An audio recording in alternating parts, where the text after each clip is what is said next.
Hello and welcome to Final Boss Fight. My name is Jeff and I'll be your keeper of arcane lore for this evening. I am joined by our hardy band of investigators. I'm joined by Brian Croy Dragon. Hello. I'm joined by Stanza. Today. I'm joined by Robin. Hello. And together we're going to continue with this epic adventure. So, Stanza, will you please give us the recap of the last episode? Alrighty. Probably not going to try the accent for the whole thing, but so let's just go. 15th of February 1925. Mars rests atop Aries, temporarily settled. Mercury plays with Draco's tail. The moon hovers at the center of Virgo. The stars tell that we have a moment of respite, but soon we'll be dealing with a most unpleasant group and have to face a great power of creation and destruction. On reflection, it all came to pass far faster than I expected. The day began uneventfully enough. After our conversation with Yalisha Hassam the night before, where she told us what the cult did to her boyfriend and her fears for her own life, we paid a visit to Detective Inspector Barrington, who said he could set some officers to watch the place. It also sounded like Tim had some history with Monsieur Bonhomme from his continued side investigation. Next, we visited Empire Spices, which we understood to be run by Zara Shafiq, the de facto owner of the Blue Pyramid Club. Our resident archaeologist dropped some references to Nefernkar and Akhenaten, which Ms. Shafiq recognized but dismissed Nefernkar and the Brotherhood of Black Pharaoh as folk boogeymen, much like Edward Gavigan did.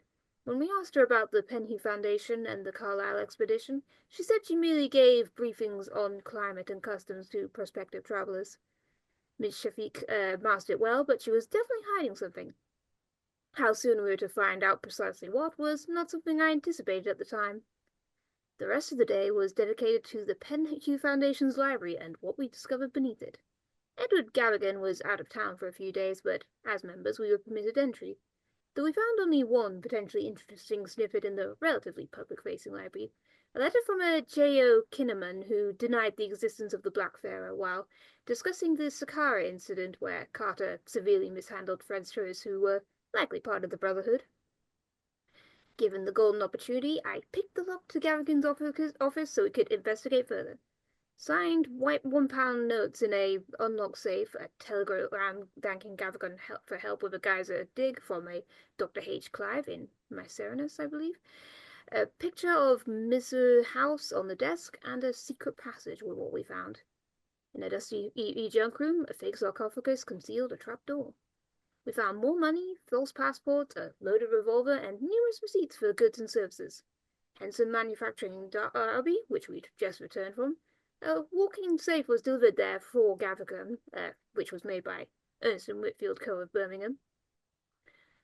Puneet Chaudhary, Ropemakers Fields, who handled warehousing and shipping aboard the Ivory Wind to Shanghai. Ferris and Sons of London for a 6-month truck hire. There's also a business card from Empire Spices in case there was any doubt as to their air connection. Zoe was fascinated by a pair of monstrous statues created for shipping, one addressed to Hofang Exports in Shanghai, the other to Randolph Shipping in the Dominion of Australia.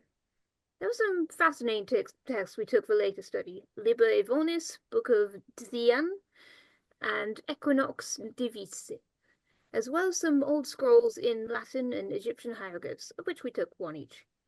The last night's surprise came on departing the library. A young Egyptian woman with a knife made it clear Zara Shafiq wanted a meeting. Evidently, my asking after Mweru had caught her attention. Shafiq admitted to being High Priestess of the Brotherhood of the Black Pharaoh, and warned that Mweru was not a name to use lightly. Evidently, Sir Aubrey Penhew had taken charge of the England chapter against her protestation, now that he was beyond her reach, whatever that might mean. His deputy, Edward Gavigan, had taken his place.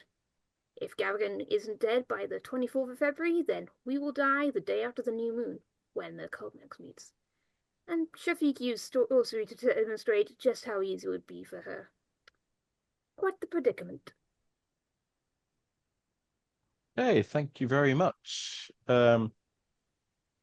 Just to say, I'm retconning things slightly. we established last session that Martin didn't know any Latin, and so you didn't take any of the Latin scrolls that were in the basement. We've now retconned that slightly so that Martin does know some Latin, and you have actually taken one of the scrolls from the basement. So just to clear that up before we start, but thank you very much. I'm going to move us to the London map.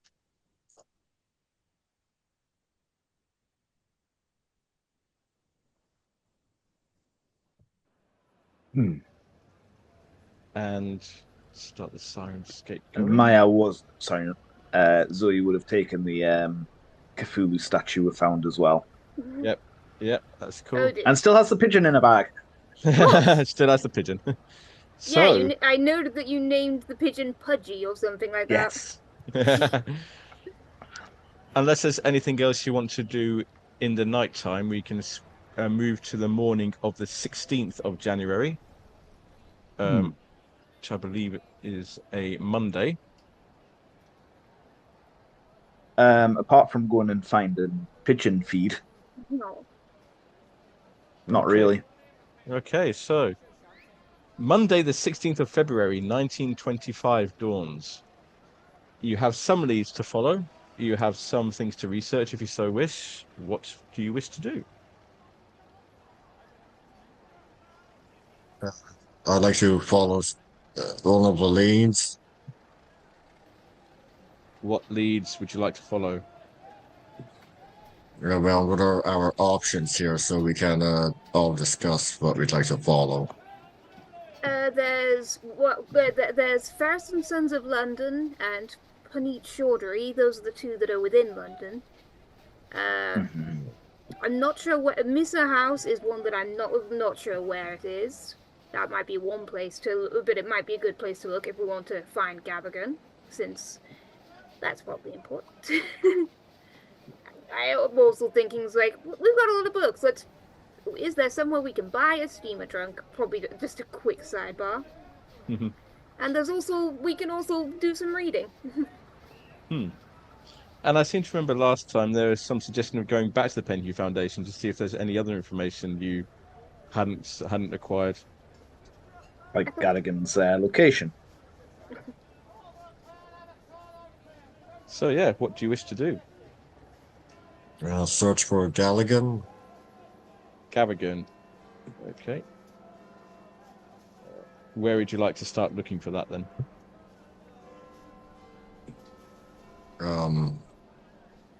Yeah, does anyone have any ideas for how we might find out where Missa House might be? The library, maybe? Yes, let's go to the library then.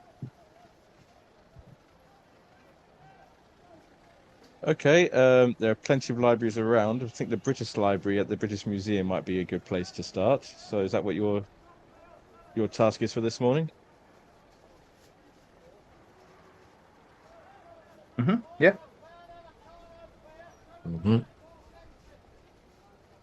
Okay, so you head to the library at the British Museum, and it's a big round building that's inside the British Museum. Those of you who haven't been, it's like four buildings, long buildings where the actual museum is, and in the center there's a large rotunda where the actual library and the reading room is. So you go there, and what are you looking for? What do you think you might be looking for? How do you think you might like to go about researching this?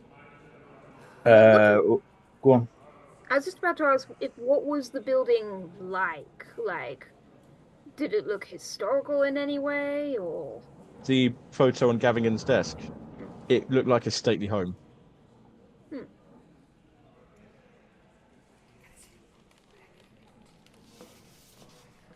I suppose I'd like to look for information on various manors in London, if that's what we're kind of looking for. Gonna say I'd possibly be looking at any information about the house itself.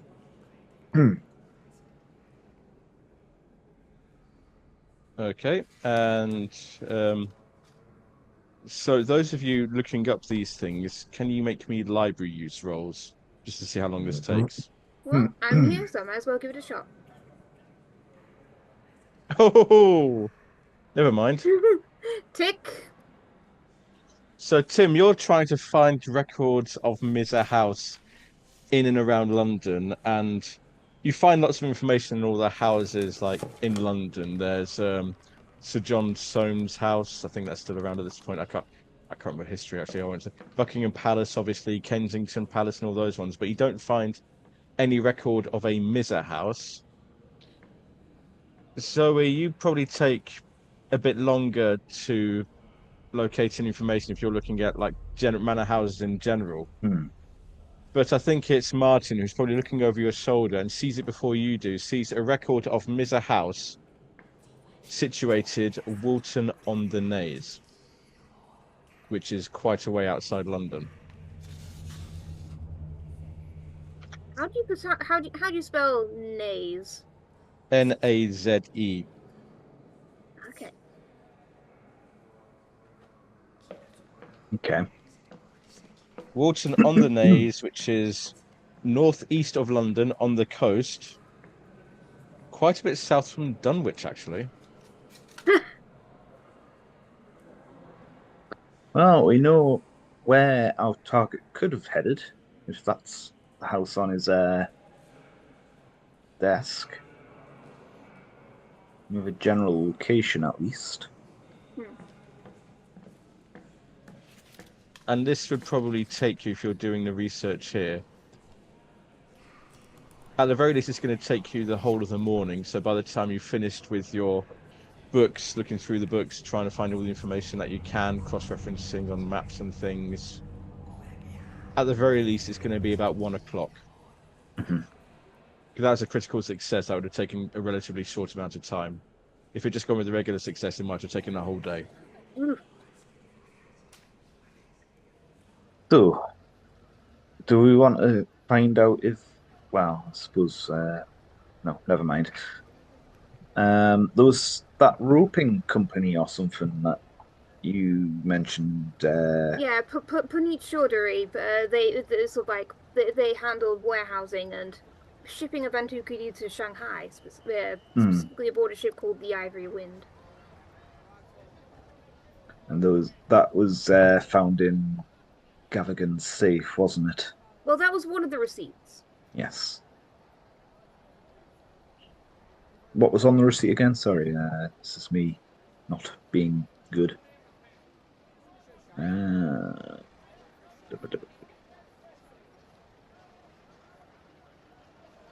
Safe.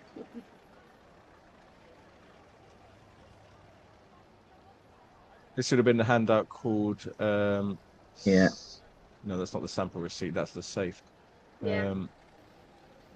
I think I just gave you the information verbally. Right. That's it. This is where it was. Yeah. Mm-hmm. But it's in London, so it's easy to get to. Yes.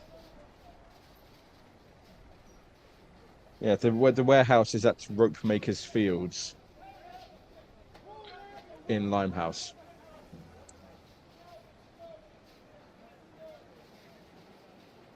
Is it worth going on a visit to them, see what was bought? Should be worth a shot. Okay.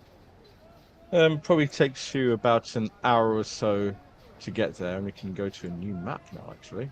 Ooh. Fancy. And this is a very different area to what you just come from.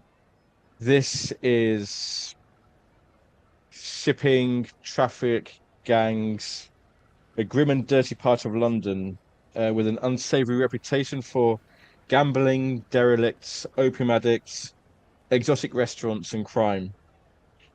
Cheap housing draws working class English as well as smaller communities.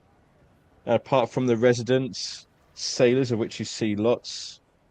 You see them loitering around the docksides, ready to gamble, drink, or lose their hard-earned wages. During the day, they're loading and unloading from various ships. Yeah, that's Limehouse. And the address that you were given is for Ropemaker's Fields, and let me just give you this location on the map. That's the location WH that's just appeared on the map. Nice. I imagine you'd be approaching from the west, from this direction over here, from the west of the map. So yeah, coming from along the Thames, maybe, or these S's are railway stations, so it's possible you come on through the railway station. Okay. When you get to this location, oh, sorry, you can't see that. This location here, you see a boat moored in a small harbour. Can you all make me spot hiddens? I just want to see who gets this one.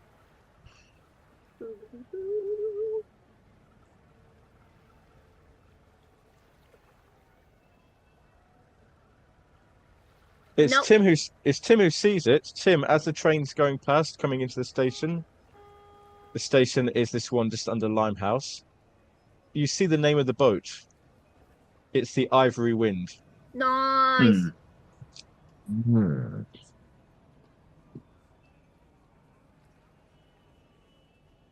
As you arrive at the station, you can see the warehouse. This is just like a short distance away from the warehouse. And you see two very thickly built people. They look to be sailors. They're hanging around outside the warehouse, but their demeanor suggests they're actually guarding the warehouse. Well, I suppose if you're paying someone to store something, that entails some manner of protection.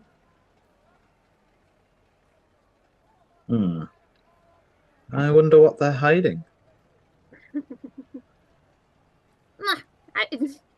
I imagine you're interested with what you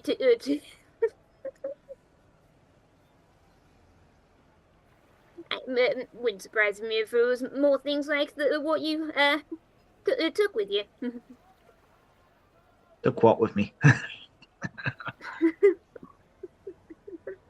Well, took an interest in. And as you watch the warehouse, you see a couple of sailors coming up to the warehouse, going in, reappearing a few moments later with a crate, which you see them carrying in the direction of the Ivory Wind.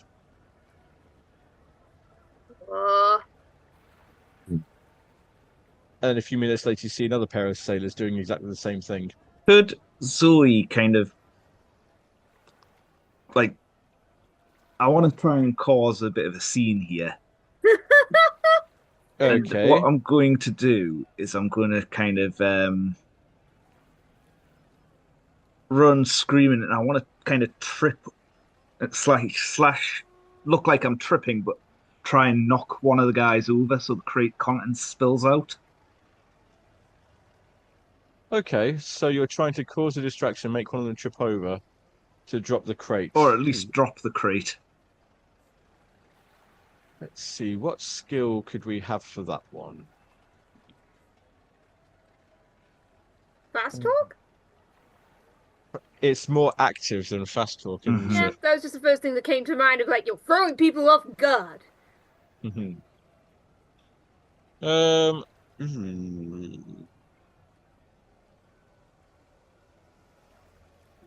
could just say dexterity. I'll say what I'll ask for a dodge roll.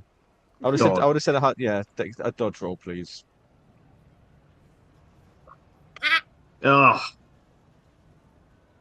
You are allowed to push it if you wish to, but yeah, I'm going to try. Oh dear. So I just roll that again, don't I? Yeah. Oh, never mind. Oh, never mind. I was worried that we were going to have consequences. So, you see a likely-looking pair of sailors carrying a crate, probably about 3 feet by 2 feet. What do you do? Basically, I'm going to kind of run screaming oh my God, there's a rat, acting all terrified. Pretend I'm not looking where I'm going, and I want to kind of bump right into him, causing him to drop the crate. ideally. The crate crashes to the ground with a loud noise, with a loud crash. And the sailor says, "Watch where you're going. What do you think you're doing, running like that? Can't you see we're busy? But there's a rat. Ugh. There's lots of rats around here. It's part of the. What are you doing here anyway? You shouldn't be here. You with your fine clothing. You should be back in the town I'm with going all to the cling other. on to him like acting Get all off! What are you doing? Get off! What are you doing?" While this is going on, what's the other two doing? Is there an opportunity to snoop at the box? Oh, I think the two sailors are now desperately. One of the sailors has got Zoe clinging to him. The other one is trying to pry Zoe off, and I think a lot of even the two guards in the warehouse are like, taking interest in that. Nobody's watching the box really. Right. Yes, I'll help in the investigation. Okay, so the crate is labeled Cairo Museum, Egypt. However, if you make me a spot hidden, you may find something else underneath it. You two, not Zoe. Zoe's busy. Tim Tim sees it, and Martin. Yeah. You both see Take it. You both see it. Um, Similar to the labels that you found in the crates in Gavigan's cellar, I believe, this label has been pasted over the top of another label in such a way that it's easy to peel off. The label underneath is marked Hofang Import Export, Kaoyang Street, Shanghai, China, in both English and Chinese.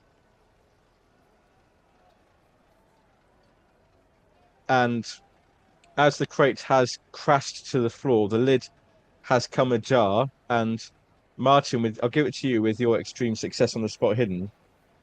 It looks like it contains machine parts of some description. You can't tell what kind of machine. It's oddly crafted valves, struts, strange electrical boards, what we would call circuit boards these days, strange tubes like you might see in a radio. You can see like an assortment of these inside this crate. He was expecting another sandy roll. Not today. Well, not this part of the day. Later.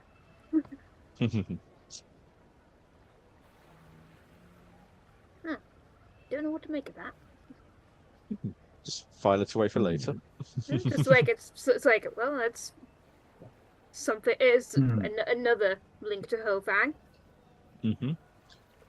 At about this time, Zoe, I think the sailors would have succeeded in prying you off and kind of like batting you away. It says, "We need to get back to work. Go away. We need to get back to work now."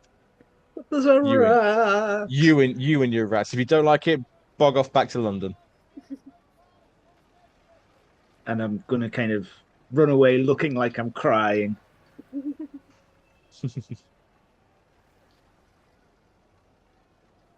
Obviously waiting for the other two to reconvene. It's probably getting to about 6 o'clock at this time. You probably spent some time watching the sailors, watching the guards, and this little scene might have taken up some time. So it's probably coming up to about 5:30, 6 o'clock. It is starting to get dark, and it looks like the fog's starting to roll in again. Ooh. Now, you all talked about some sort of fog beastie, didn't you? Oh yeah, and I think I took that dust for showing invisible things. I don't know how many uses that it has, but that should help. Is it worth going hunting for that? It would make an excellent addition to the zoo.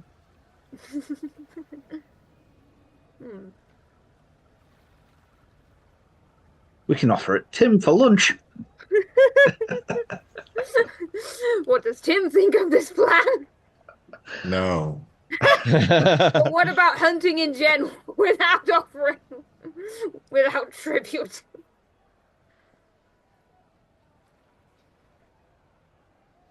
What are you doing? Where are you going? Where was this fog beastie last seen? Where, we like, we were just meta knowledge of where did it attack Flint? it was in an alleyway. Okay.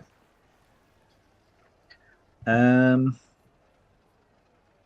mean, part of me is wondering if we should try sneak on to look at the Ivory Wind to look around it at some point. Though I can understand that having Fog Beast and sneaking past sailors might be a bad combination. Or a Or good it one could be a if good they one. fight each other.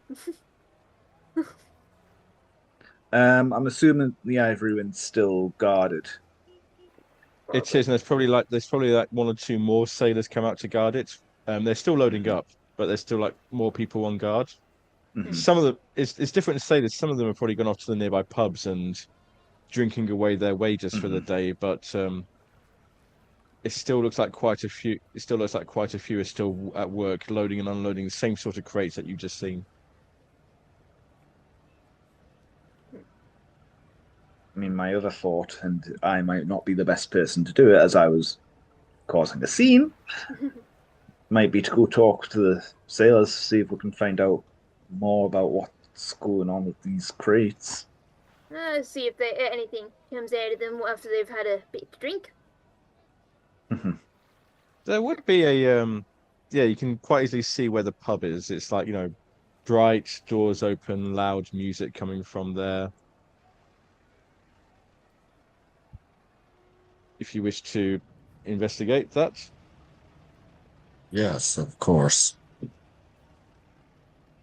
Okay, so you head to the nearby pub, the Dockside pub, and it is just absolutely packed to the gills with sailors, people of various nationalities, from the small communities around about, drinking, gambling, shouting, having a raucous time.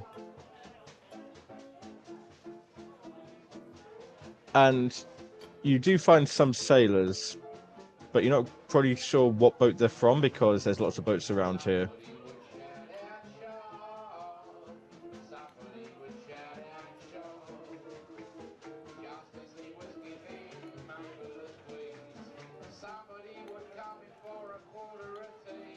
Take it away.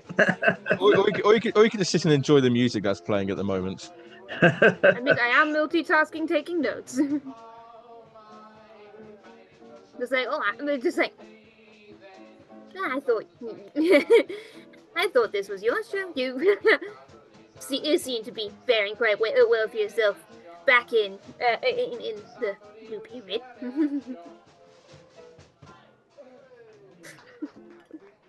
Okay. Mettering here. I don't want to hog the limelight. That's fair. That's fair. That's fair. That's fair. Yeah, I had something in mind, actually. Oh, what's your idea? Tim, just okay, so it's like a establishment. You can get something to drink. Yes, you can indeed. Yep. Yeah, Tim goes up and asks, "Could I have some water, please?" And forgive me for doing the bartender of as well. And the bartender just says, "Of course, fresh from the river. No, thank you. I don't drink water from rivers. Fish make love in them." What do you mean fish make love in the river? There's no fish in the river around here. Have you seen the state of the Thames lately? Great, if you Well get any then, fish around here, they probably have three eyes. well then, all the more for me to not want to drink water from the river. Drinking water. What do they take me for down here? I could have been up in Glasgow, you know. Aye, what do you want? Make it quick. Would a bit of tea be possible? And if this is for any other show, you probably hear the tung as the piano just like stops and everybody just like turns to look at you. Tea? What do you mean tea? We don't do tea. This is a drinking. Either order something or get out. All right. A bit of ale then. I'll Aye, take beer. that's better. That's better. Ale, that's more like it. And he pulls you out this like really horrible like ale that looks like it's been brewed in somebody's backyard, probably from the river water. Tunk. There you go. That'll be sixpence, please. Yes, of course. Here you go. And when no one is looking, Tim pours a bit into a potted plant to see if there's any reaction. The bartender, as soon as the bartender's giving you your A, who just like turns around to shout at some other like sailors who had started arguing over a game of cards.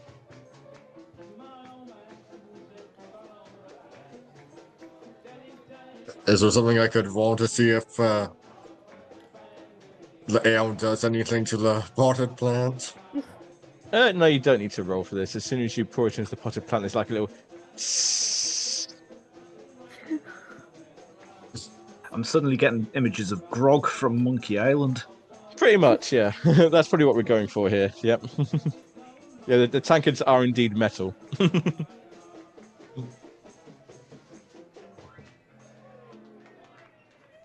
So how many sailors are there? Are they spread out, or are they all on a table or two? Or... They're all spread out, like on different tables. Like some of them are rolling dice, some of them are playing cards, some of them are just looking into their drinks. Maybe I'll get like. I'm tempted to try a subtle approach to start off with, and find a seat, take a drink, listen for anything that sounds like it might be relevant, to try and give us an idea of who of these sailors to start with.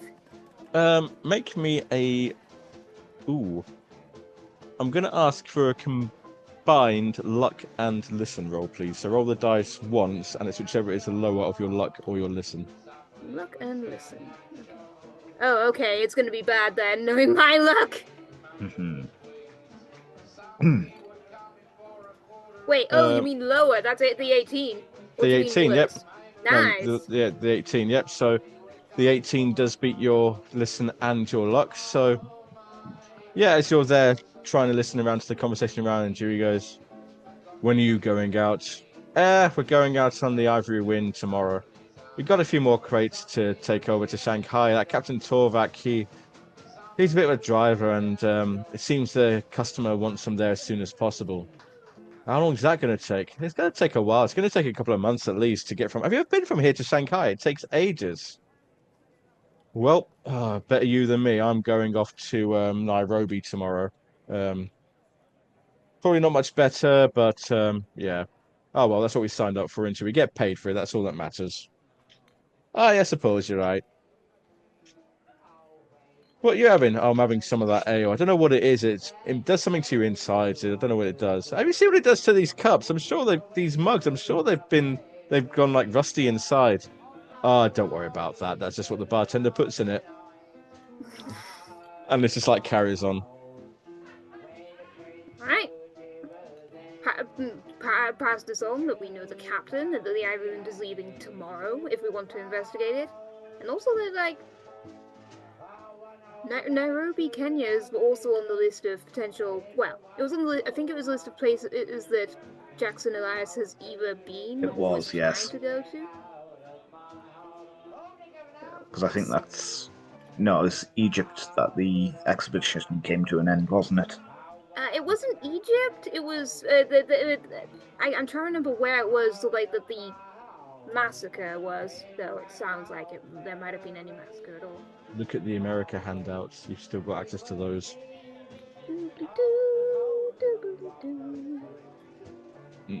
Veteran massacre in.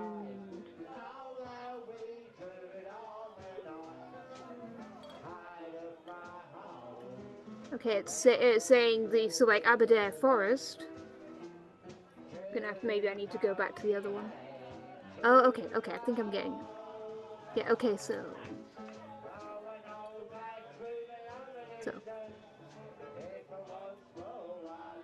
Yeah, so like the headline of one of those is about Erica Carlisle arriving in Africa. It's the next one down. I think. Did that actually say where? It said Yeah. maybe I'm skimming Kenya. too much. Ah, there we go. Excuse me. So that is where that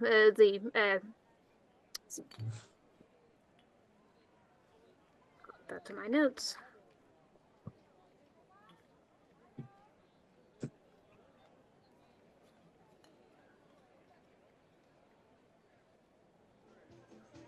So, Yeah, what next? Zoe, as you're in the pub, you're attracting a few stares from some of the sailors. Yes, and how can I help you? You seem a bit far from home, lass. Shouldn't you be over in town, just like bigging it up there with those hobnobs? No, I quite like to come down to the alehouse here. I've not seen you around here before. You want to watch yourself. It can be a bit dangerous here after dark. Oh, that's good to know. What kind of dangers? Well, what kind of dangers do you think? Fog beasties. You've had enough to drink. I've not even had one yet. Yeah. Fog beasties, I don't know what you're talking about. Fog beasties, yeah. Goes back to his drink. Thoroughly disgusted.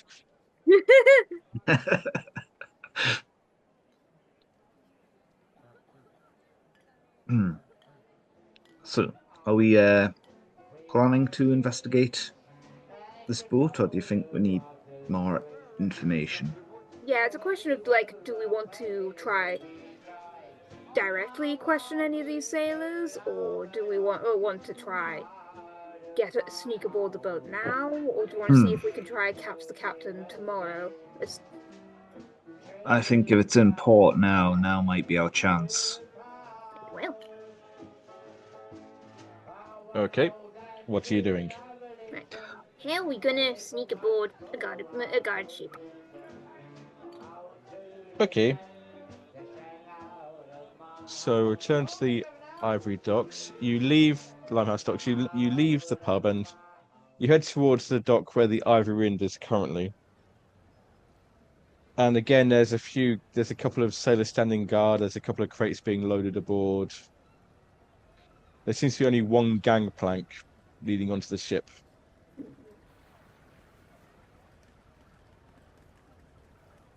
And I'm assuming the guards are guarding that. Yeah, that's where they are, standing at the foot of the gangplank. Yep.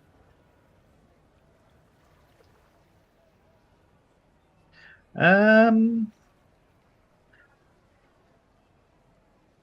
you see, if I was a different character. Well, if we're going to get on, we're going to need a distraction of some sort, aren't we? Yes. I don't think my panicked damsel in distress routine will work twice. Yeah, might have been talking about you. But I'm open to ideas.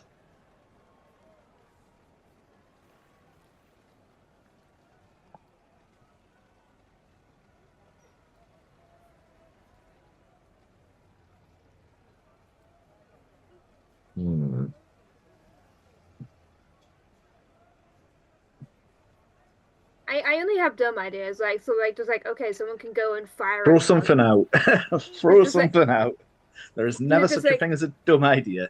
Just like the sounds of gunshots, or literally throw a discus. Just like interesting choice of words.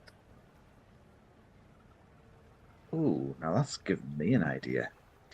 Well, I do have this, and I point to the rifle on my back. It does have tranquilizer darts. We could maybe get one of them to fall asleep. Sorry, on your back? I would say in a bag. I was about to say, yeah. She's not Flint.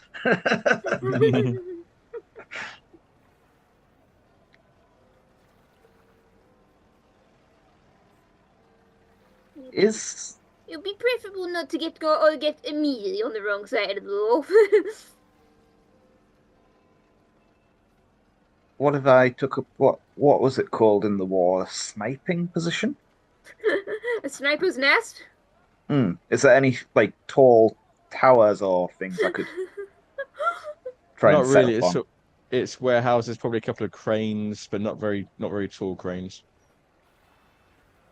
Okay. Um.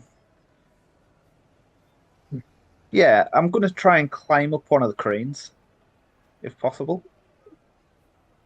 Okay. I'm going to ask for a climb roll because they're probably not very sturdy and certainly not designed to take away to someone climbing them. So a climb roll, please.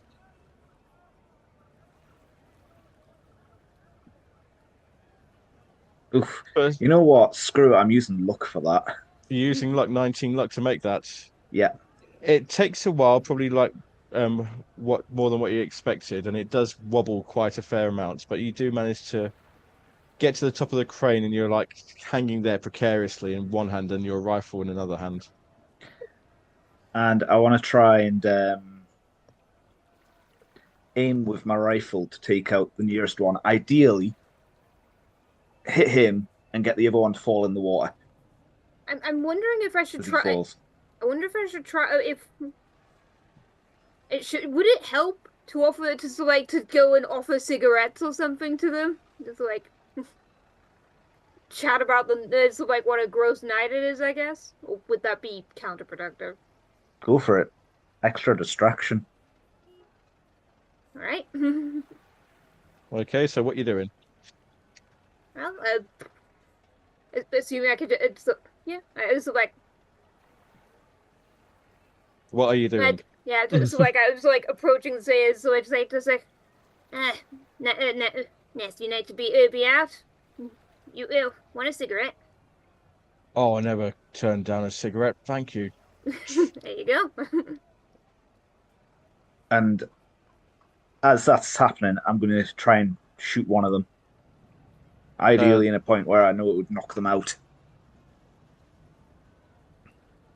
Are you aiming for a particular part of the body then? Oh. I'm going to say the chest, if possible. Yeah, that's Okay, an that's easier quite- shot, and That's like quite a wide area, yeah. and like hitting the head probably isn't going to make it more effective Yeah. when it's tranquilizing. No. Are you aiming for the same one that Martin has just given a cigarette to? Or are you aiming for the other one? Probably the other one. Okay, make me your rifle shot, please, with your tranquilizer gun.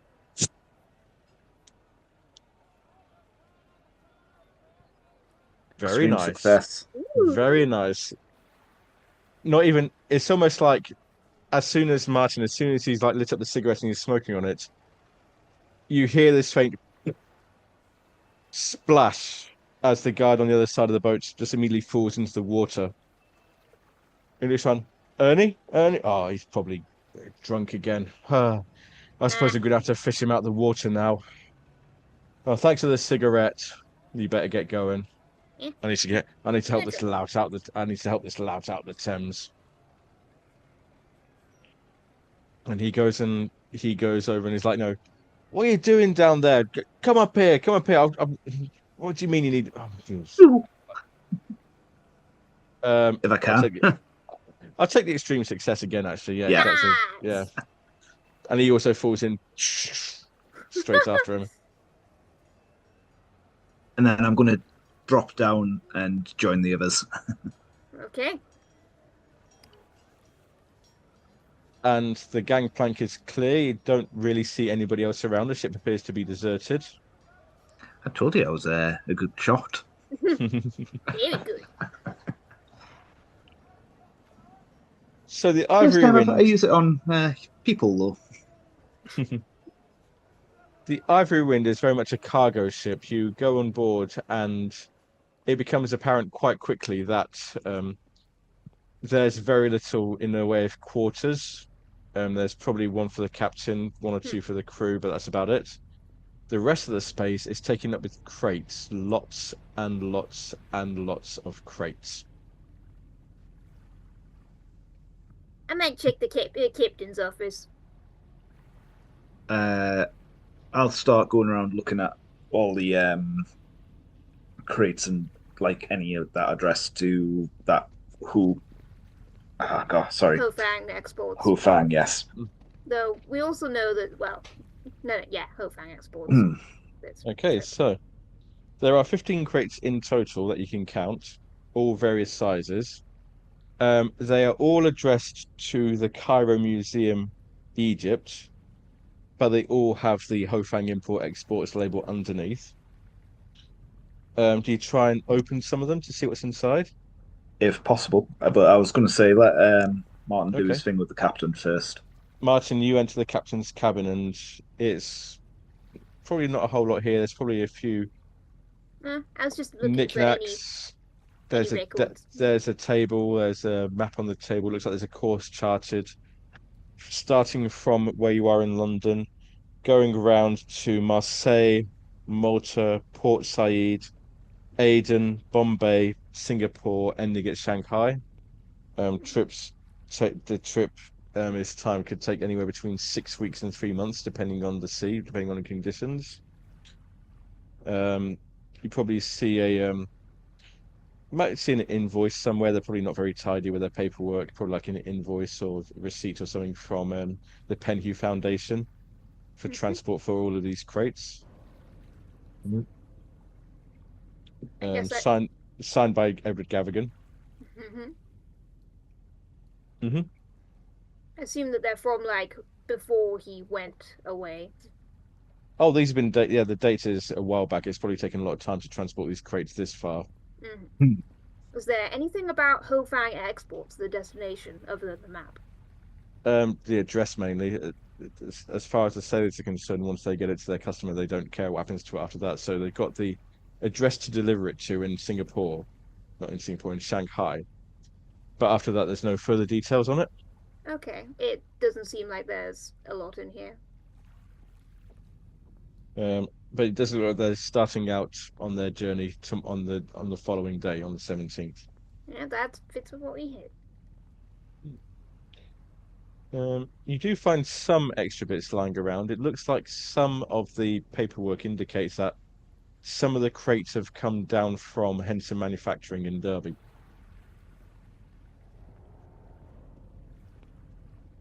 Listed as machine parts.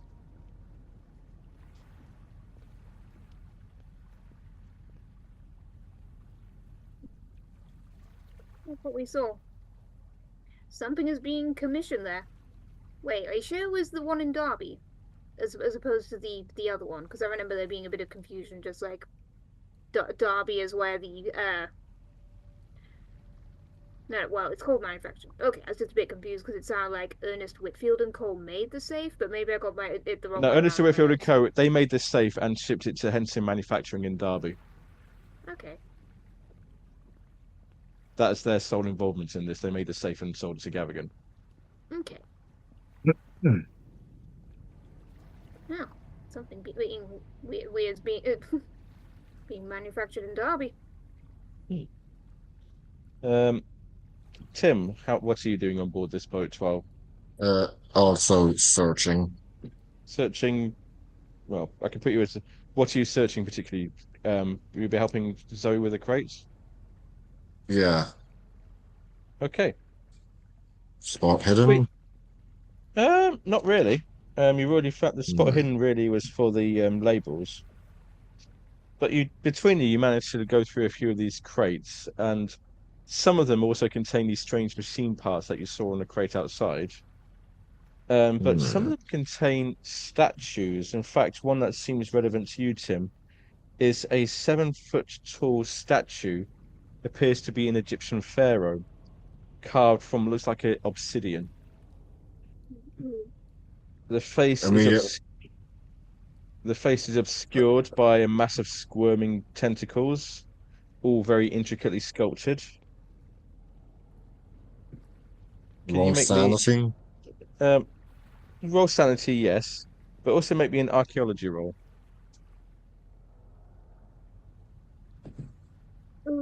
Ooh. you're not quite sure where the period comes from, but you narrow it down to between 3,000 to 2,500 to 3,000 BC, you think. And the sanity you're fine. This doesn't affect you because you've seen this. It's actually the similar statue you've seen, the smaller version of it at the Penny Foundation.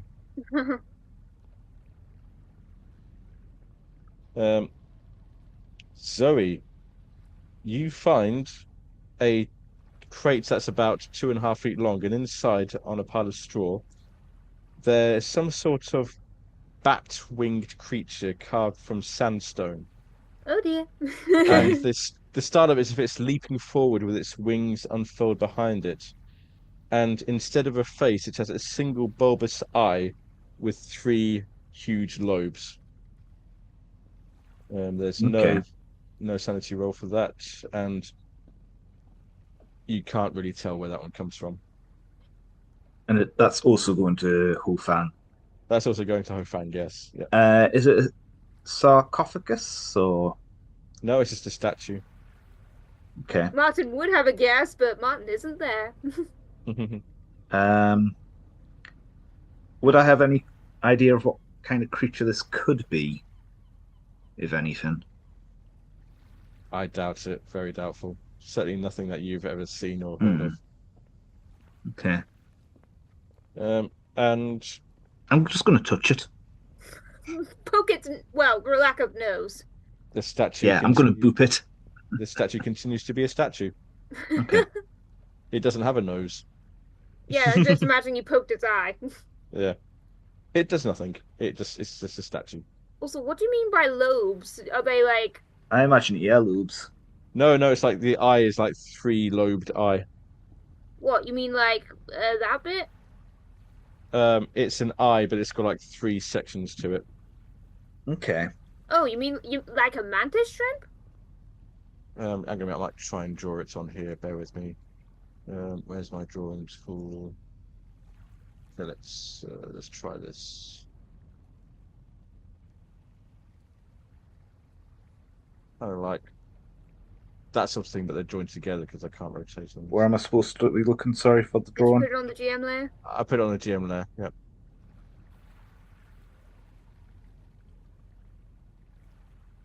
I stood on Okay. the GM layer. So it's Okay. kind of got 3 eyes. So it's kind of compound, but... oh, Kind of like this. All right. Okay. interesting. Okay. Little weirdo. Little weird beastie. Kind of like that. Okay. And I'll give you one more of this because the time is getting on with this. For this one, this is now coming up to about 9:30, 10 o'clock, and you don't know when these guys will be returning. Tim, you find a rectangular package wrapped in brown paper. Okay. You open it. It's a painting. Oh. It shows a picturesque England churchyard in the twilight. A full moon casts light upon rows of headstones. Bestial figures can be discerned emerging out of the ground. Humanoid, but with long faces and evil-looking wolf-like humanoid, but with long talons and evil-looking wolf-like faces, somewhat reminiscent of the creature you encountered in Lesser Adele.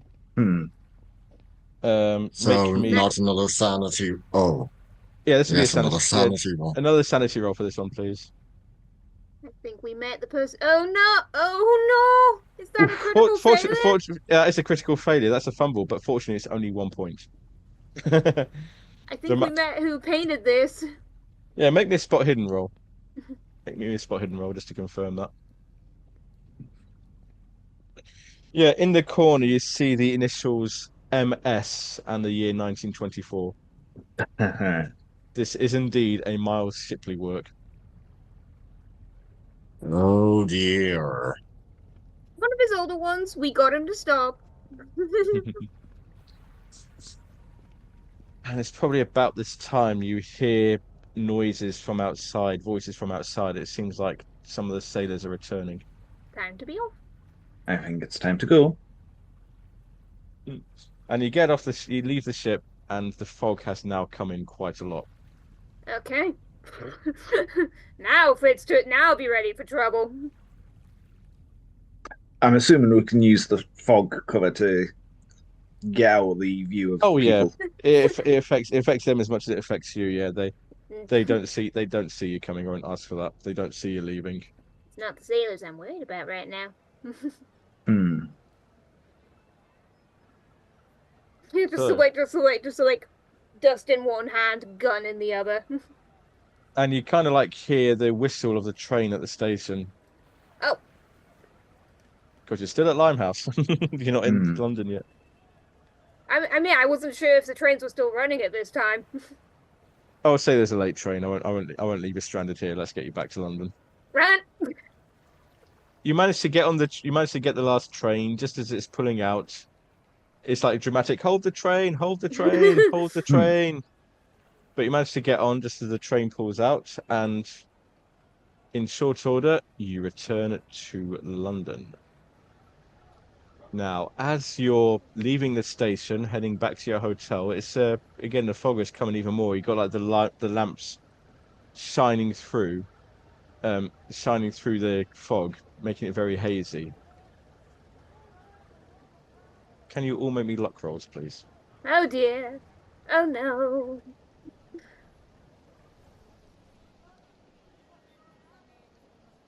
Oh no.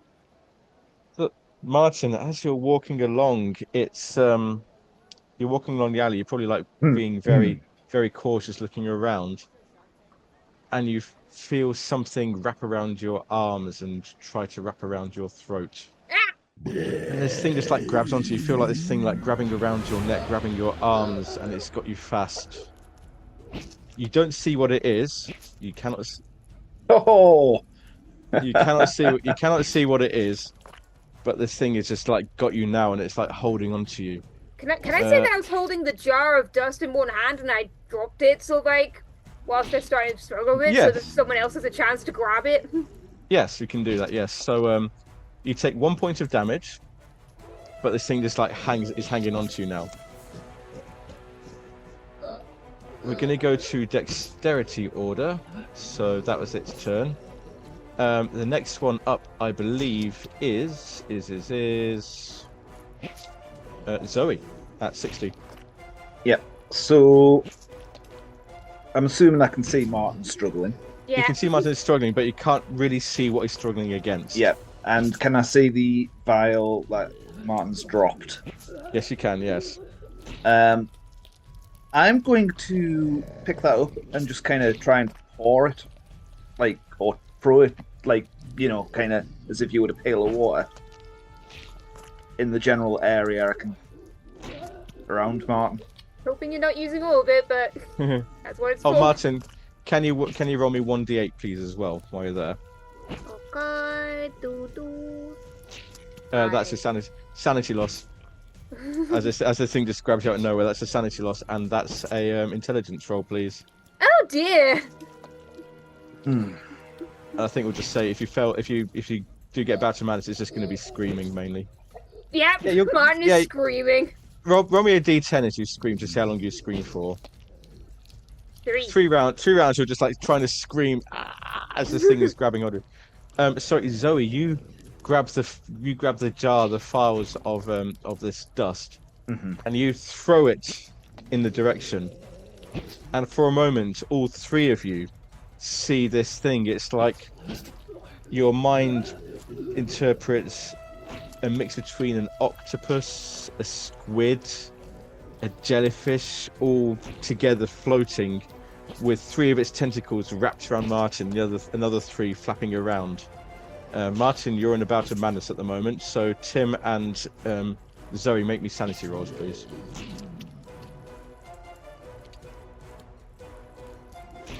That's a 1d10 sanity. So each of you roll me 1d10. 8. Oh dear. 8. Wait. Zoe, make me an intelligence roll, please. Hang on. I need to remove that, don't I? You need to move that first. Yeah. 35 minus 8 is 27. What's your indefinite insanity threshold? 28. You don't need to roll intelligence. You're just getting this. Just immediate. Roll me, well, usual choice. We did arrange it with Martin, but unless you want to think of it, come up with anything yourself, you can either roll a d8, roll a d10, or let me choose something for you. Roll a what dice, sorry? D10. D10. 8. That is you are incapacitated from laughing, crying, or screaming, etc. So More probably say you. I'm going to burst into laughter. Okay, roll me a d10.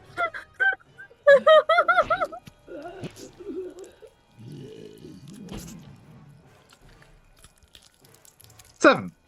Okay, you're gone for the next few things. Tim, you're just taking off 3 points of sanity. Apart from that, you're fine. And that was Zoe's turn to throw the dust as you saw this squid. I'm going to say it stays visible until the end of Zoe's next turn. So, Tim, what would you like to do? Would it be possible for me to attack this creature with, like, shoot it? You can try and shoot it, but you will be at a penalty dice disadvantage. And I would have to say, if you fumble, you risk hitting Martin. Look at fumble. How about okay? So just close roll it range. Close range, yeah. But I'm still going to, and I'm still going to say it's foggy. I'm still going to give you the penalty dice. So roll it twice, and we take the worst result. Okay. Oh, sorry. You said you were shooting it, not brawling with it. You can punch it, and you can stab knife it instead. Yeah, I was clicking on that knife, not wall. Oh, sorry. I thought you said he was shooting it. Yeah, you said shooting it, I decided to go with the knife instead, since don't want to risk. I'm with you. Yeah, that's absolutely fine. So you get your knife out, and you do actually manage to hit it. Well, you think you managed to hit it, but your knife just passes through as if there's nothing there.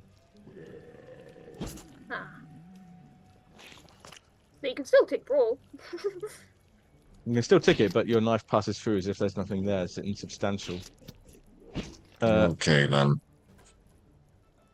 Martin, can you, as this thing still latches onto you, can you cross off another 2 points of damage, please?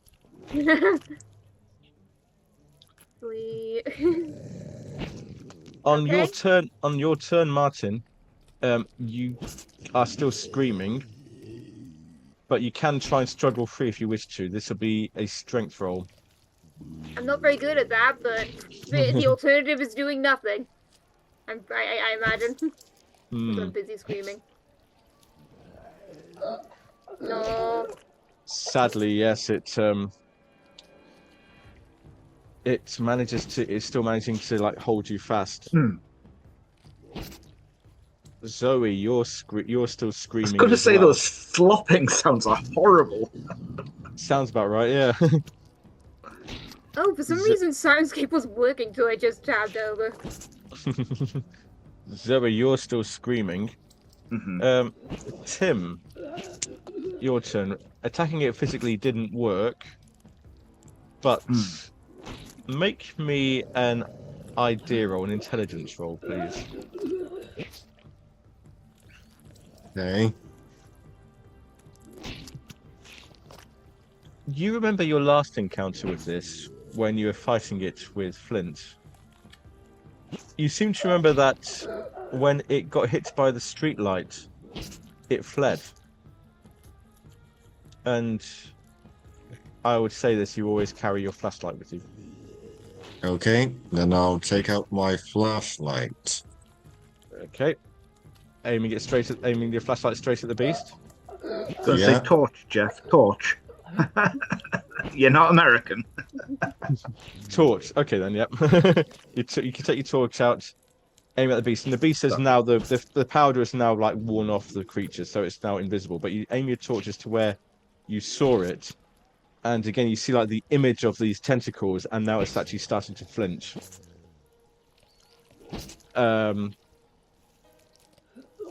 Top of the round, it's still hanging on to Martin, so Martin take 3 damage in this round.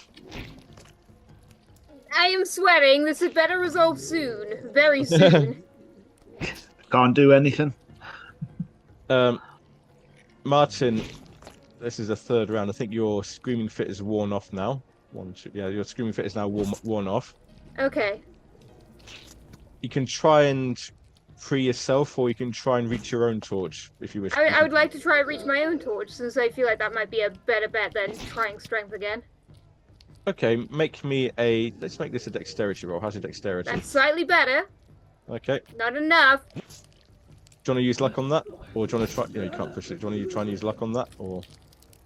I only have 32 luck.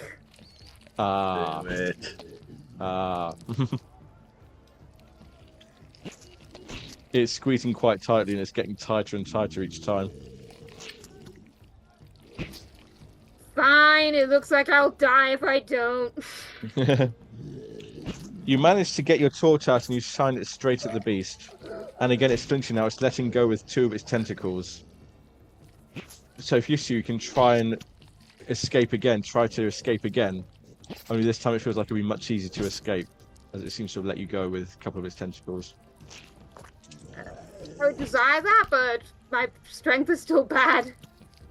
Roll it anyway, see what happens. Oh! You know what? That's close enough. I'll give you that. Thank you. Please pity me. I only have 10 luck now. You managed to whip yourself free of the last tentacle, and you're just like shining your torch at it. Zoe, are you still? Do you think you still be screaming? I think I would still be giggling away. Okay. Tim, are you continuing to shine your torch on this thing? Yes, absolutely. So, with that, I will say that both of you are shining your torches directly onto the thing, and you can like see the shimmering. But then, as you do so for a few more seconds, the creature just seems to crumple and vanish into nothingness, and the place is still. As in it's dead. Thank you, Tim. I think it almost had me there.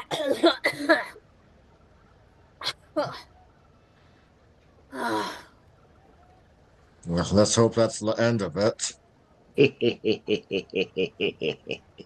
After a couple of minutes. Shut up. After a couple of minutes, Zoe, you also stop giggling as well. So that's the creature you've been talking about. Yes. You know, now I've seen it, I definitely want it in my zoo more. Well, as long as I don't have to get attacked again.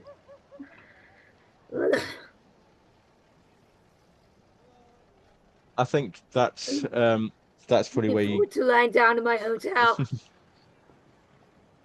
You make your way back to your hotel, staggering. But Zoe, I think that means I take a major wound. How many points have you got in total? 4. I mean, what's your starting hit point? 10. Your major wound would be at 5 if you lose 5 or more. If you lose 5 or more in one hit.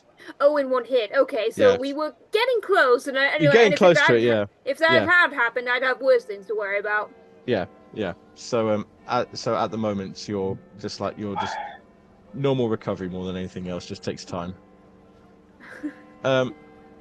Zoe, as you're walking along, Zoe, out the corner of your eye, you see a figure standing in the fog. Hello over there. Figure turns. It's your grandfather. Oh. Grandad! And she goes running over to... You arrive, when you get there, there's nobody there. I could have sworn he was here a second ago. Oh, well, must be trick of the light. Trick of the fog. I take it your must have been the wind. Take it your grandfather's still alive. Yes. Okay, so it's not as big a deal. It's so not like what. Yeah. Yep. But you managed to make it back to your hotel without any further incident, and Unless there's anything else you'd like to do this evening, the day ticks over to the 17th. I'm not doing anything else tonight. Martin, as you wake up in the morning, you can recover 1 hit point. Thank you. Thank you. And how many hit points did you have left there, Stanza? 4. Ooh. That's why I was willing to spend the 22 luck. I was going to say, it's better than both my characters getting taken out from full health in one shot. Well, this one's a increasing amount of. Oh. I see that. I have my shit. Don't mind me. The day has ticked over, so this is just a quick thing to deal with. Oh yeah. Should I remove my the manias and phobias? By the way. No, keep them. They stay. Okay. I wasn't sure if they were dealt with on the train or something, but okay. No, they pretty much stay unless you have to spend some time getting kept with them. Okay. They're just not immediate problems. No. Okay. They may be problems, but they're not immediate problems. Do you have any manias actually? So the mania to uncover the truth. I think that's going to be when you wake up. Then you're filled with an even greater desire to what's going on, what's happening. You have to know what's happening. You have to know what's happening. I have to unravel this. Zoe, do you have any manias or phobias? Yes, I've got mania searching for otherworldly entities. We have a very similar mania. Yep. So. Mania buddies. And Martin, I think when you wake up after a couple of hours, this starts to recede a bit because you're only temporarily insane. So it starts to recede a bit, and you just manage to get back to yourself. But Zoe, it's I need to find. Well, how would that work out for you? How did this mania play out for Zoe? Do you think? Oh, I think she'd be just more eager to go find this fog beast even more now. Okay. I think Martin's more likely to start reading. I was going to say, she'd probably be more jittery, more excitable, more annoying just in general. So, Tuesday, the 17th of February. What do you wish to do today? Good. Well, the nearest thing left on the list of leads is Ferris and Sons of London, where the truck was hired up for 6 months. We also know where Mirza House is. I think Martin is going to prioritize reading this morning, though. It may be the Latin scroll. But we also have 3 books, and Tim has the hieroglyphic scroll. Yes, I'll be doing some reading also. You know what? If all 2 of you are doing reading, I'll do some as well. Okay, what would you like to read? You have 3 books that you retrieved from Gavigan's secret room. The Book of Zion. And when you look at this is a book written in English. Its size is 9.5 inches by 12 inches, so it's quite hefty. You have the Equinox Divise, which is written in French. This one is a bit smaller than the Book of Zion. It is 6 inches by 9 inches. And you have this book, Latin, entitled the Liber Ivonis, which is another book that's 9.5 inches by 12 inches. Well, the only one I would be able to read is the Book of Zion. Okay. And Tim, you're reading your Egyptian scroll, and Martin is going for one of the Latin scrolls. Bear with me one moment. So, I'll start with the Latin scroll because it's the easiest one. This is a poem of praise to an entity called... Well, it's quite coincidental that you brought this one because it's to an entity called the Sandbat. And there's like a diagram. There's like a sketch of the sandbat on the scroll, and it looks like a creature with bat wings and a three-lobed eye, looming out. Almost look like it's looming out of the page.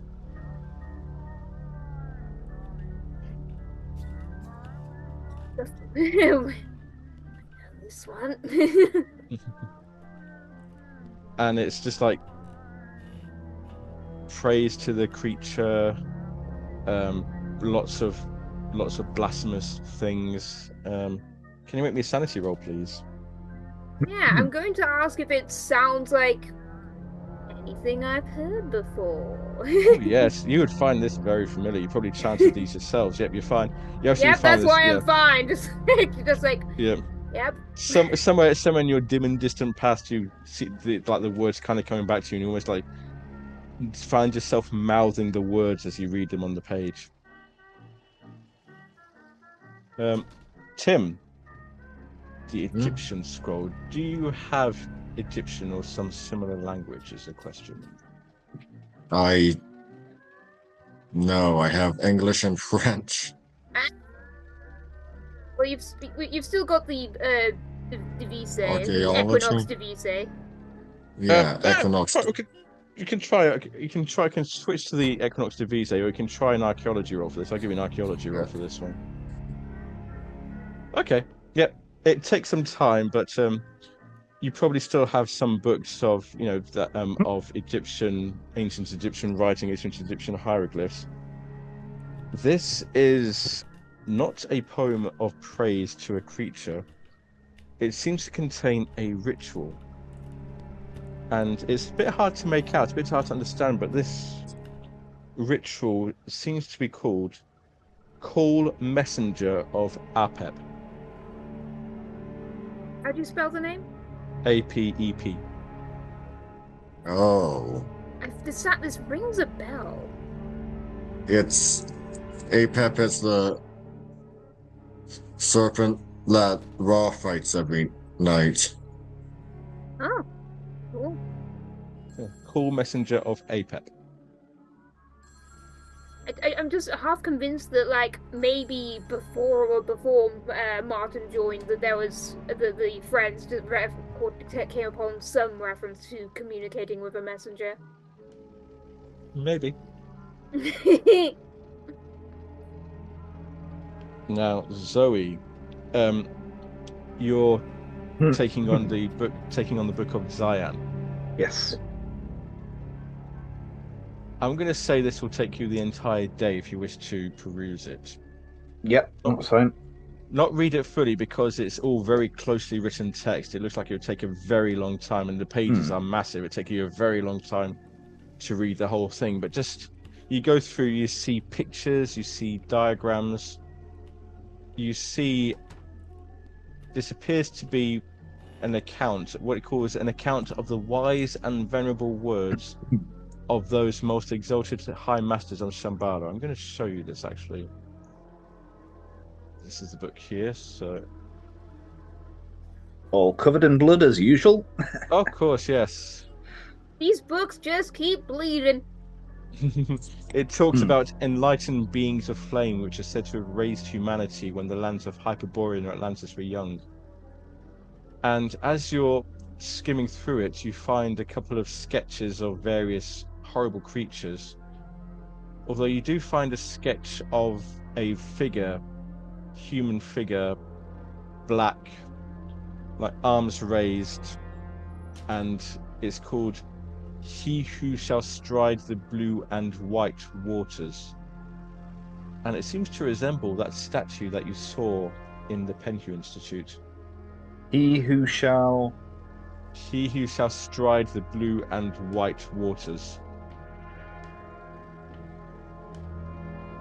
And you also see a sketch of a creature with whose head is a tongue that loops around its body.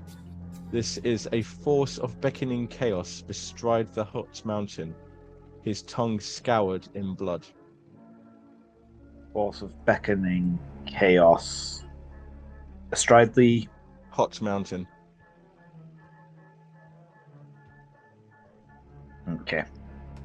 And this also incurs a sanity loss, 1d6.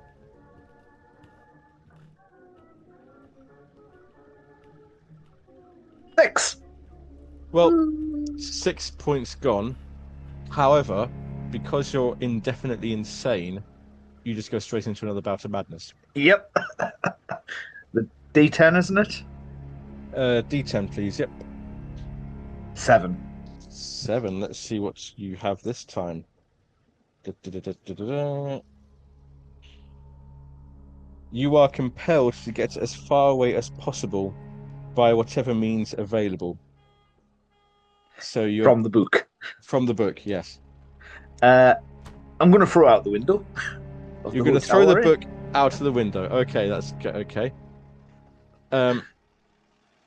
However, you do get you get some Cthulhu mythos here. This is the first bout of you had the first bout of madness since you joined, so you get 5 points of Cthulhu mythos for the first bout of madness. You get 1 bout of madness for this one, and you get +3 for reading the book, so you get a total of 9 Cthulhu mythos. 12 plus 9 is 21. 21, yes. Cthulhu mythos go up, sanity go down. Indeed. very Not that much I've got so. much sanity left. No. What was that about backup characters again? Well, we did come into this thinking Zoe probably wouldn't last long, so Oh, very much so, yeah. Yeah. 21 sanity for anyone who's interested. Now or in total? Now, Hmm. I think you start at 35. And I anybody, imagine Tim or Martin run to rescue the book. and I think if anybody tries to knock on Zoe's door, Zoe's cowering in a corner for a bit. Oh, right, in a separate room, I guess. Yep. Hopefully so. Is there a way one of us could notice that one of the books has gone out the window? You probably hear a thud as something heavy lands on the pavement outside. Okay. Unless Tim has a particular preference, I would like to go retrieve the book. Okay. So, Martin and Tim, that probably takes you to the morning. What would you like to do for the afternoon? I'm half I was going to say, but I'm sat reading the book all day, so You're reading the book all day. You're Yeah. having a time. Times are being had. I was wondering whether to get a steamer trunk for all these books before having a go at Liber Evonus. Yep, can do that. Yep. I can say that you can probably squeeze that in very quickly. sorry, just to interrupt. While I'm going through the book, could I be ripping out the pages of that I've been finding interesting?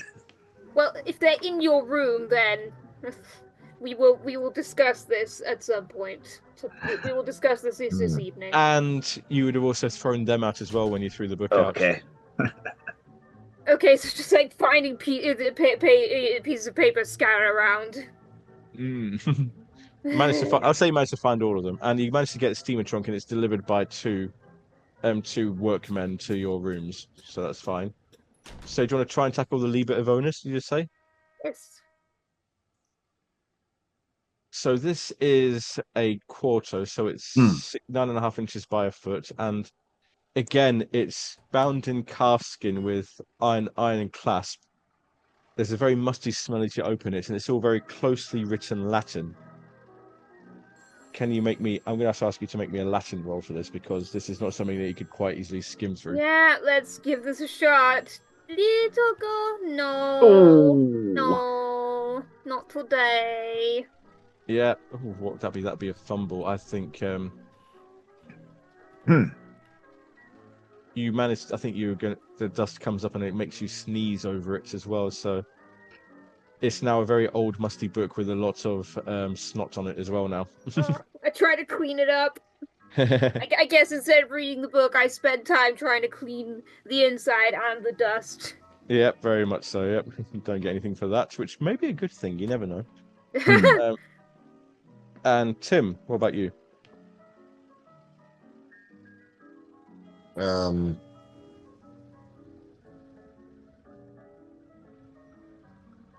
We might do some more reading with the There was a codex or Equinox. Equinox disease. Equinox. So this one is a soft leather binding. Again, I'm going to ask you for a French roll, please, because again, it's very closely written French. Oof. Oh dear, that is a. Oh. Neither of us are having a good time. Probably an older form of French. Yeah, you have no idea what this thing says. I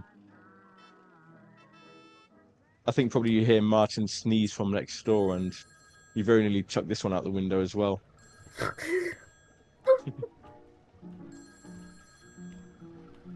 And as the day starts to grow dim again, you look up and you realise the entire day's gone past. It's now the evening of the 17th. It's nice to have a quiet day, at least.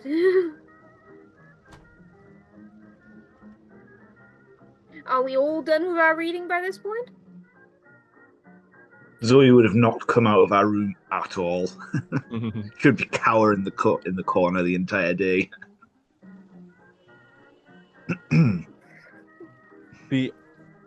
I suppose you managed to gather your books together, put them into the case, put them into the steamer trunk. Including the one that I chucked out the window?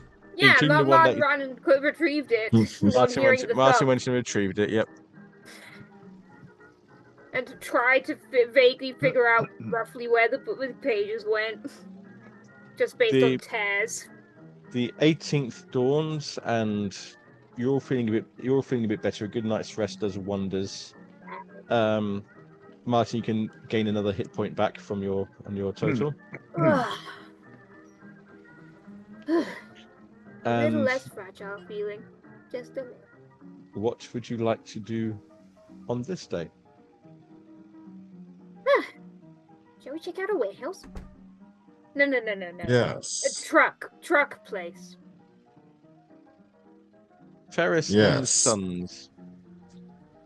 Okay, so it's very defined in the directory Ferris and Sons, the lorry trucks for hire, hauliers, and you go there. It's a very small office. You get the feeling that the actual truck park is somewhere else, but it's a very small office with Ferris and Sons written over the top. And you enter, and there's probably a man of about 20, early 20s behind the desk. Oh, hello, good morning. Welcome to Ferris and Sons. How can I help you this day? Do you have something you want delivered somewhere? Or something you want picked up? We can do anything. We hire trucks out. How can we help? How can we help you? Hey, how are we gonna get information? Ferris and Sons. That's it.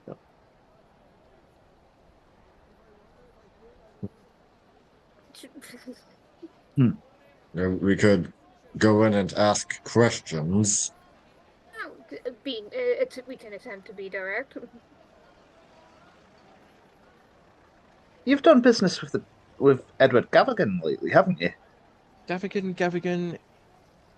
I believe we have. Yes. Are you his associates? Yes, we're associates. We're just wondering, there was a large shipment there, I believe. When did it go again, and what was it? I've been asked to inquire about everything. Brian.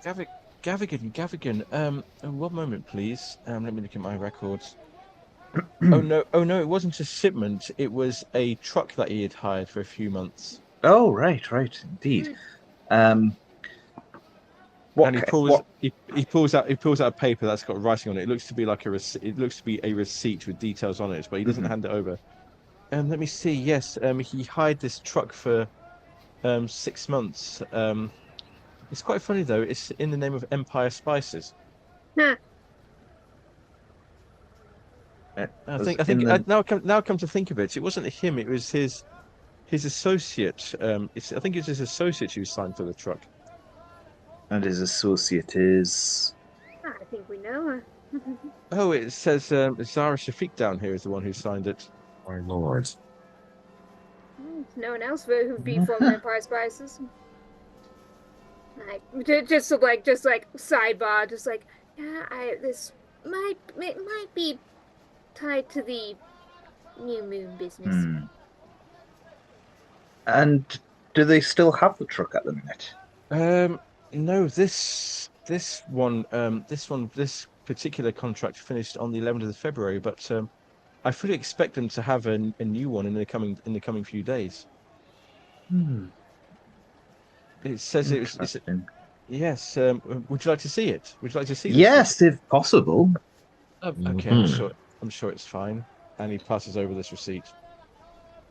You don't need to read it out because there's a lot of text there. Just examine it and see what information there is. Good. I'm gonna have to zoom in on that. Empire Spices, London, 4th till the 11th. Oh, that's. Oh, right, this is for 1 week. It is. Oh, okay. Huh. It's going to Walton on Naze. That's the same river. It's the same place, I believe, as Maya House or whatever it was called. Miser House. Oh, Miser it's House. because I just misspelled it. I spelled it as Woolton with an oo, like sheep's wool. I'm beginning to wonder if that. Quite expensive to hire a truck.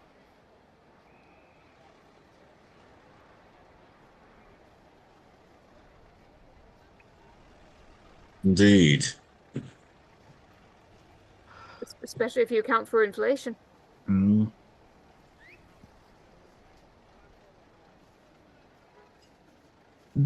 if you look at the bottom... Oh, it does actually say Meza House. Yes, it does. It's a bit cramped, though, so it's... I can't... I'm having trouble reading the very bottom line. I think it says, for monthly visit Essex. to Meza House, Essex, Dark of the Moon. Yes. Okay, so it's an Essex. That clarifies the it's a bit far off bit. That's a bit odd because like the new moon's coming up. The new moon is the dark of the moon. Yeah. Yeah, but like what? Okay. Oh, right. That's why they're expecting a new one, I guess, soon.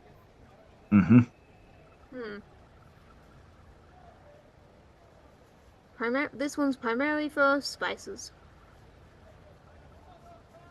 Spices. Are you sure it's for spices? I'm not. Oh, Miss Shafiq said it was for transporting spices, and we have no reason not to take her at her word. You know those Egyptian murders? I've read them in the paper. Can you just recall for me when they tended to occur? Oh, now you're asking, sir. I'm not entirely sure. Madam. I'm sorry, it's been a long day. I'm It's sorry, the morning. madam. It's I'm not entirely sure. I couldn't tell you, I'm afraid. I say I've only read about them in the paper, and if my memory serves, they all happened on a new moon, didn't they? Maybe, perhaps, madam. Perhaps I don't quite see what that has to do with this. Maybe I'm connecting dots that aren't connected, but could it be that these people who've gone missing have been transported in one of your trucks? People going missing, madam? What are you talking about? Didn't the people in the murders go missing before they were turned up murdered? This is Robin asking rather than... I'm not sure it is. These might be two different things. I think these are two different things that are a bit cross. So, like, members of the cult voluntarily went on boarded trucks on the new moon to go somewhere. Oh, right. I don't know if they went back. That's where I'm getting mixed up, sorry. I'm pretty sure that the bodies were found of the Egyptian murders, and that's why they're such hot topic in the papers. I think that's Robin getting confused. Yeah. Sorry. It happens. Also, the man behind the desk just looks at you. I don't know what I'm sorry, madam. I don't know what you're talking about. Do you wish to renew this contract? Is that what you're here for? Yes, we are here to do that, actually. Of course. And what date would you like for it? What date do I want for it?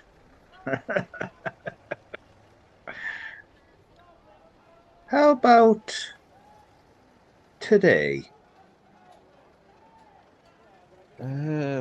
Okay, I can certainly do that today. And how long for? The standard is a week. A week should do. Probably be more than enough for what we need it for. Of course. And is it the same cargo, spices, same location? Yes. Very well, very well. You just ask you to sign here and here and here and date here and I'm going to put here. down Jane Doe as the name. As it happens, you might literally be within a week. Just from checking my notes. Yes, I think it was.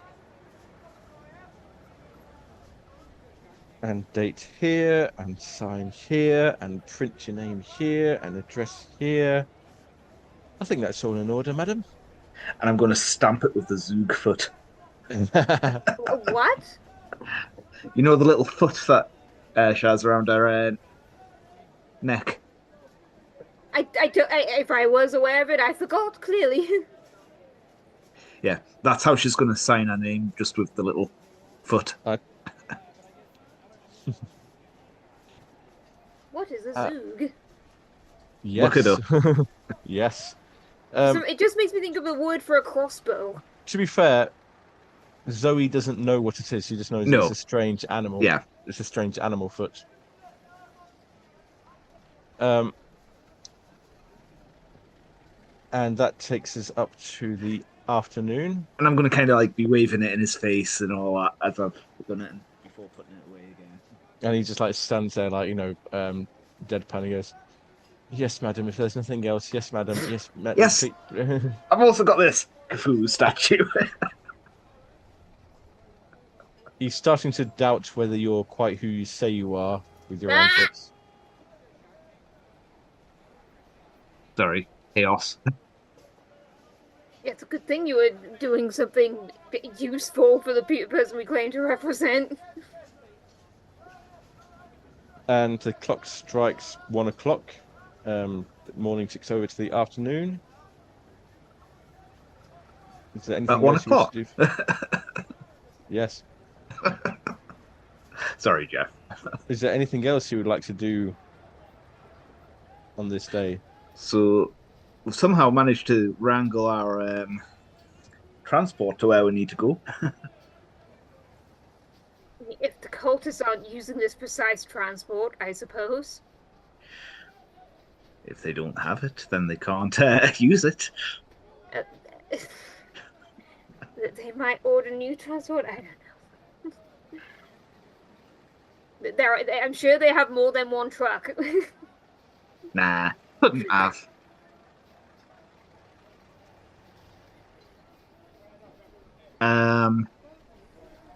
Go on, you guys go. Oh, I'm just mostly thinking, like, it sounds like it's narrowed down to, the Miser house, but that sounds like it's going to be the key place, so one way or another we need to make absolutely sure we're as prepared as we can be, and I'm not entirely sure how to go about doing that. Could Zoe spend some time looking at the daggers and trying to work out about the daggers that we picked up from Gavigan's office? Oh yes, the daggers. Oh, you did take those. You did take those. I saw those in my notes, but just skimmed over it when I was preparing to write the recap.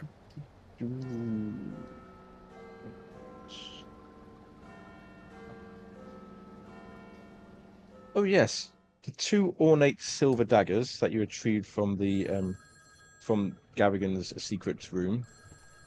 As you touch them, you feel like a tingling in your fingers, almost like this charge of static electricity. Okay. while I'm holding one, I'm just going to poke Tim with this static charge going through my fingers. Hey, stop that.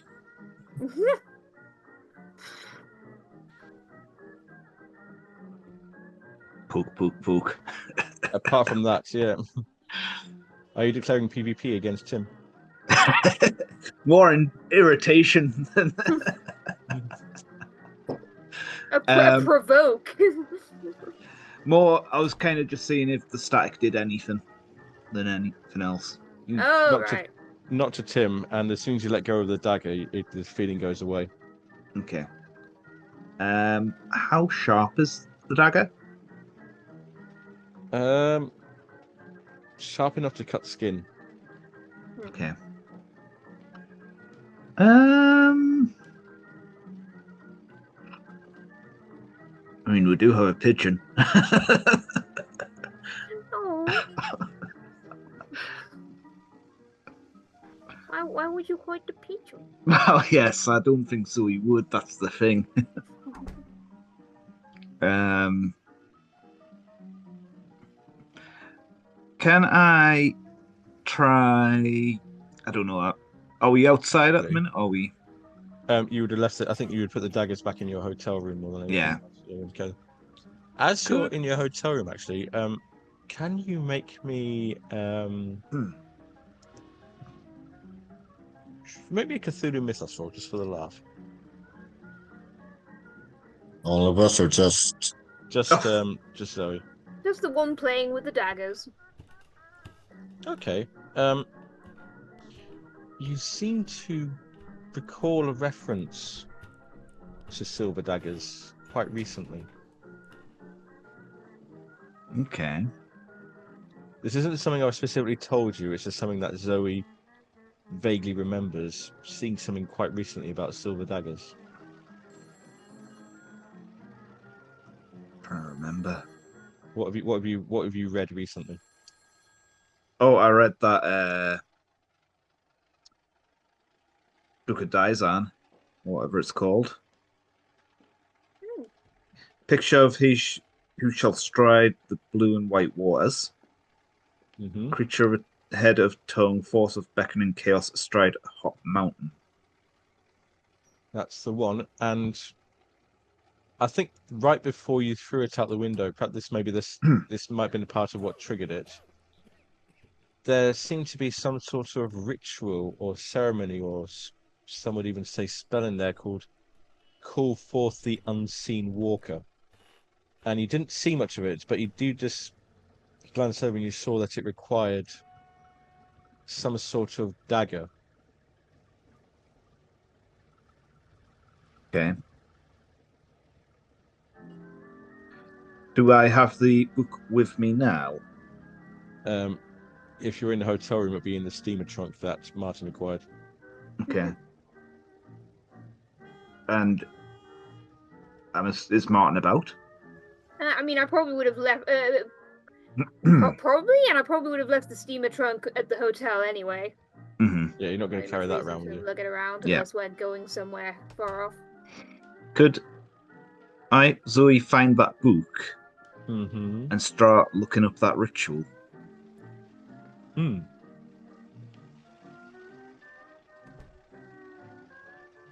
You find the page. You think you seem to remember it, and yes, you do recognize that you do see the name. Call Forth the Unseen Walker. It requires a dagger made from a pure metal. Possibly enchanted, and it involves a blood sacrifice. The caster has to draw it across their palm, and blood has to be spilled in order to complete this ritual. Okay. But yeah, the fact that you found this book in close proximity to the two silver daggers is quite suggestive. Zoe's going to take one of the daggers and just do the cut. Are you seriously going to try and do this spell? Yes. Well, you said this was a very expendable character. Well, this is... Oh, okay. So, can you make me a? I didn't expect it to go this way, as you probably guessed. Yeah, let's have a look.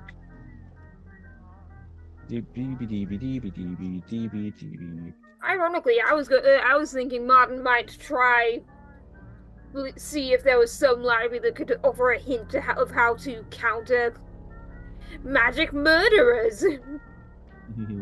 I've got to find the rules now. I've not looked these up for a while. Sorry, Jeff. You know what I'm like. What you're like. I know what you're like. Yeah, here we Yeah, go. I do fondly remember that time you played with the train set. Yep. The other Here we are. Yes. If you're doing this, can you make me a power roll, and I require a hard success as you try and formulate the words in the book. It's a fumble. It's a fumble. You do have a chance to push it. You know what? Screw it. Let's go for it. Consequences if it goes wrong. Consequences. Okay. Happy keeper time. Can you roll me a D8, please?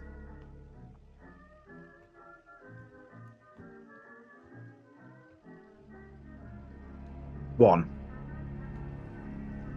Your vision goes very blurred for a while. And let's have a look. Let's see how this thing works. Summon.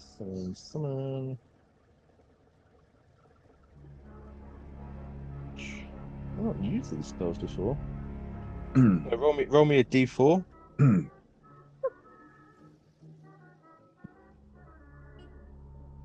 One. Well, that's going to trigger. That might trigger another bout of madness because it's still indefinitely insane.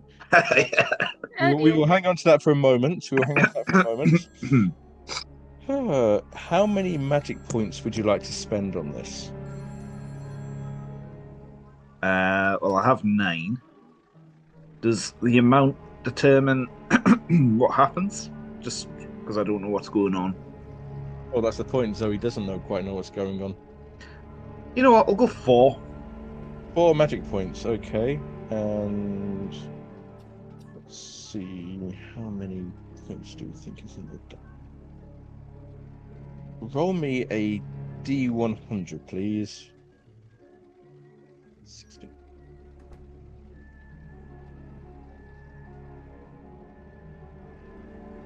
$80. not a good number to roll in Call of Cthulhu. You chant the spell for quite a while, actually, about half an hour. Cuts your palm, blood spills onto the floor, and nothing seems to happen. Who do we think overhears, sort of like walks by and overhears between Martin and Tim? Who would like to come by and over here and see what's going on? You have an opinion, Brian? Oh, and you need to roll me a D8. You need to roll me a D10 for the bout of madness that you just took. You're still in the bout of 2. 2. If you don't have a strong feeling, then I'm happy to just like... So the blurred vision turns into blindness. Roll me a D10.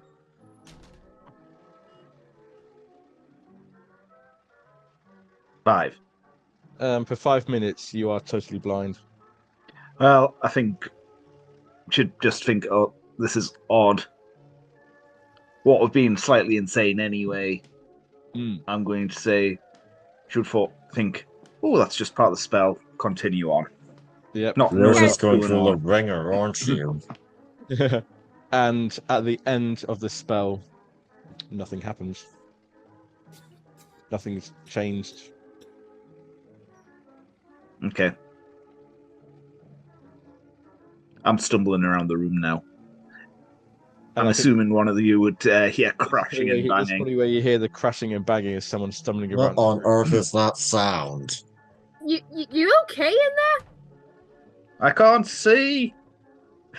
What do you mean you can't see? You've opened the I door. can't see. And you see her like eyes open, just like crashing into the bedside table, into the bed, walks into the cupboard.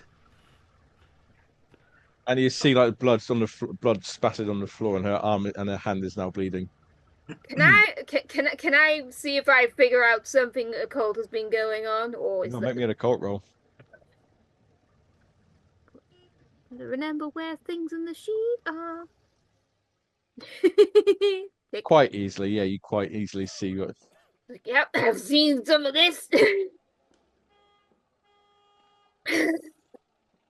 So I try and grab you, but just try and grab you on long arm to try and stop you. So I just like, did you find a spell, Zoe? No. Where did Very this... badly lying. Just leading you out. Just like, Tim, can you find a bandage, please?